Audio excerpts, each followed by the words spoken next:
Government-sponsored employment programs in Indigenous communities have had a checkered history, with many simply failing to deliver long-term work opportunities.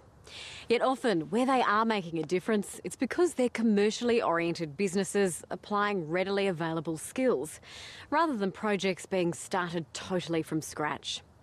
That's why in far north Queensland, the community at Lockhart River has once again set up a community-based fishing cooperative.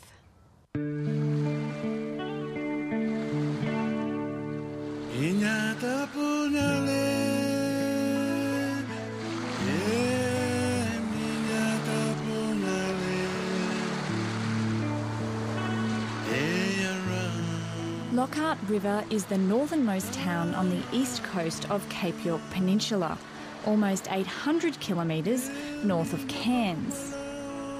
Surrounded by traditional land, the remote community of about 800 people is nestled just a few kilometres inland from stunning Quintel Beach. Pama-Malkana means people from the beach or coastal people. We have 5 different language groups. 4 of the language group come from the coast.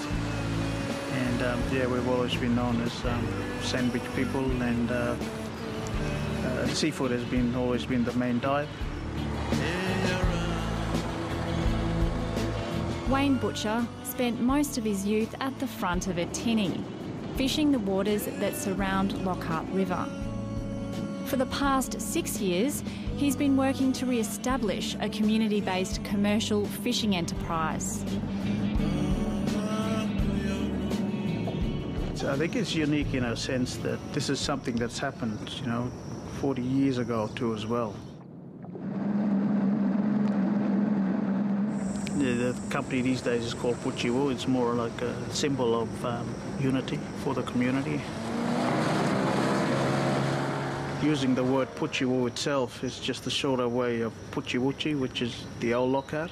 So the old Lockhart was always a really cultural community where everyone worked together as a team.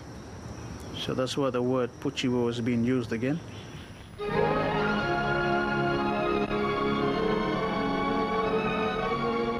The old Lockhart River site was established in 1924 by Anglican missionaries. In 1954, the church and local Aboriginal community set up a fishing cooperative, which they claim was the first Aboriginal cooperative registered in Australia. The co-op brought in good money and provided a solid economic base for the community. It was partly because of their ability as seamen that trocus fishing was chosen, but rather more because trocus brings a good price on the market and a quick return for money invested. These are treacherous waters. Our grandparents used to talk a lot about working in the fishing industry back then. A lot of them were employed on the lugger boats, trocus and beach timber boats. By the way, somebody asks, what is trocus used for? Why, for making buttons, of course. The development of plastic buttons almost eliminated the need for trocus and pearl shell. The